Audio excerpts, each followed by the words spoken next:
Babaenibaba. Hello, ladies and gentlemen. Welcome to yet another interesting edition of Babaenibaba. My name is Babaenibaba, the master storyteller of Nigeria. Today, I'm going to be telling you a very interesting story. So come sit and let's go through this story together. But as moons passed, Ekanem began to notice something unusual. At night, when she lay very still, she felt not one, but two different rhythms inside of her belly. A flutter on the left, a kick on the right.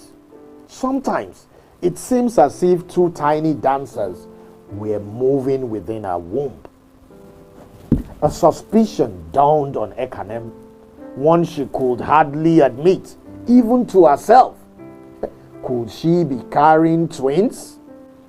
Her hands would instinctively go to her belly at the thought, and her heart would pound faster, with equal parts of joy and terror. In most places, twins are a double blessing, but not in Okoyong, not in those days. In the tradition of the land at that time, twins' births were considered an evil omen. The people whispered the one of the twins was always possessed with an evil spirit or was a monster in disguise.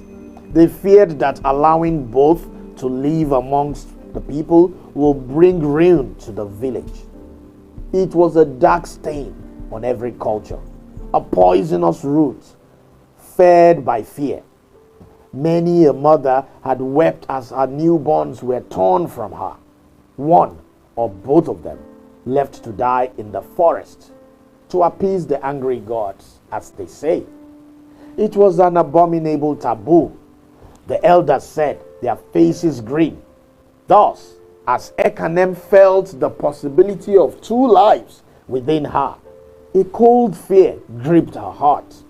One evening, as she and Ubong sat outside their hut watching fireflies, Ekanem decided to speak of her fear. Husband, she began softly, do you ever feel them move? She guided his calloused hands to her belly. They waited in silence. Suddenly, thump, a tiny kick met Ubong's palm, then a second flurry of movement on the opposite side. Ubong's eyes widened in wonder at first, and when he realized what it might mean, he quickly pulled his hands away as if scolded. He looked into Ekanem's eyes in the dim lantern light of the night. She saw the flicker of worry there that mirrored her own. It could just be one very strong baby, maybe. Ubong said unconvincingly, forcing a smile. Ekanem tried to smile back, but tears welled up instead. I am afraid, my husband, she whispered, voice quivering. Fear. I fear for our babies. By voicing it, she acknowledged what they both suspected. Ubong's heart clenched. He had waited 9 years for a child. Now, fate might be giving them two, only to threaten them with this cruel superstition. But he refused to let despair take root. He placed a finger gently on Ekanem's lip. No, please, he said firmly. Do not say such words. I forbid you to speak of evil possibilities. He glanced around, just to be sure no neighbor lurked in the shadows to overhear. Squeezing her hands, he whispered urgently, it will be one child, not two. It must be. The gods know how long we have waited. They will not trick us with a blessing that turns into doom. His words were as much to convince himself as to comfort her. Ubong added, with a stern kindness, keep your voice down, my love. Do not let anyone in the community even suspect such a thing until our baby is born. We must hold faith. He forced the grain and tapped her nose playfully. Besides, perhaps our child is just a lively one. Like his father. He chuckled, trying to lighten her heart. They held each other close under the night sky, but above them, the moon hid behind thick clouds. The couple sat in silence for a long time, listening to the distant cracking of frogs and cries of night insects, each privately praying that old fears will not come to pass in their home. Yet, inside Ekanem's womb, the two little souls nestled together, oblivious to the danger that their very existence might bring. The mother in her couldn't help but love them already, both of them. If indeed they were two, in the darkness, she laid a protective hand on her belly and thought, if I had twins, will I have the strength to protect them? Fear gripped her, but she also felt a rising determination, like a small flame in the wind, and silently begged the gods of her ancestors to intercede for her, to let both of her children live and be accepted. The day of birth came unexpectedly. It was a humid afternoon. The air hung heavy as though the clouds were pregnant, waiting to deliver rain. Ekanem was in the compound, sorting freshly harvested yams into baskets while Ubong sharpened his machete nearby. She felt a sharp pain seize her belly. Her breath hitched. Another pain, stronger this time.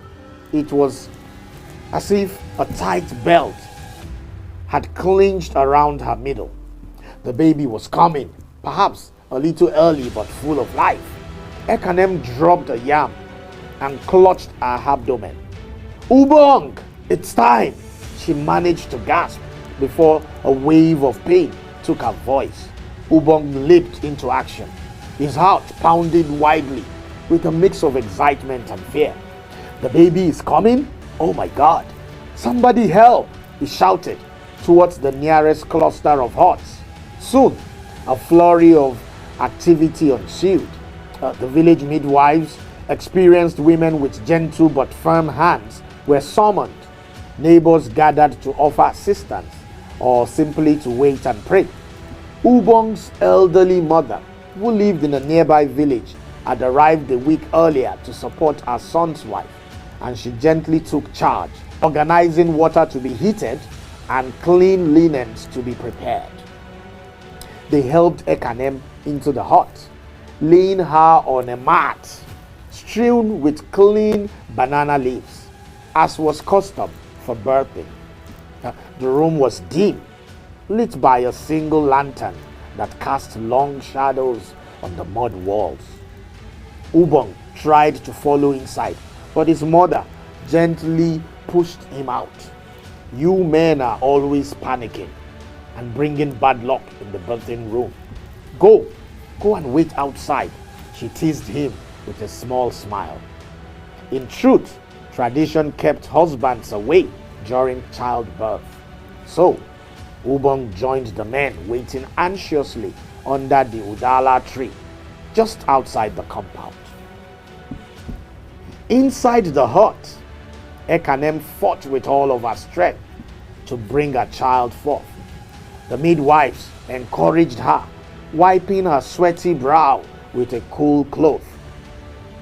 Teacher Okon's wife was there as well, praying under her breath for a safe delivery. Each wave of contraction was like a storm crashing through Ekanem's body. She shifted her teeth, recalling the lullaby she used to sing. She hummed it now between cries and pain to steady herself. Finally, after what felt like an eternity of labor, with one mighty push, and a cry that echoed beyond the walls. A baby wail rang out, strong and healthy. A boy!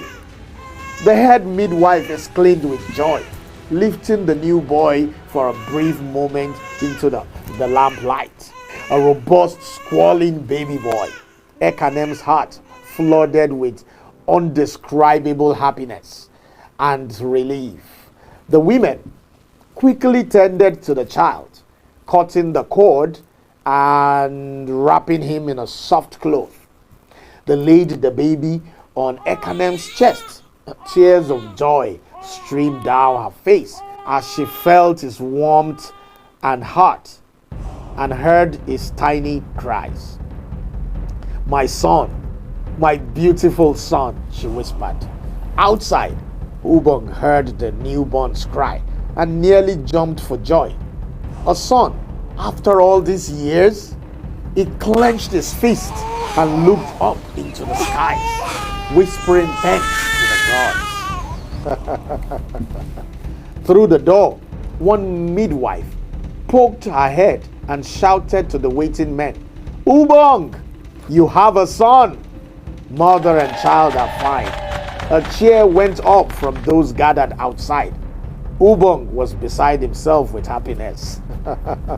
He beamed with pride as neighbors clapped him on the back. He could barely stand still. "A son! I have a son!" He kept repeating, grinning from ear to ear, tears of joy in his eyes. He longed to rush in and hold his wife and baby, but he knew he must wait a little longer for the women to finish their work. So, while they waited, Ubong's friends ran to fetch a drum. Ubong spread the rhythm through the village. "Ubong has a child. Mother and baby are well." Messengers were dispatched, one to inform the village chief and elders of the happy news, for Ubong was a respected man in the community.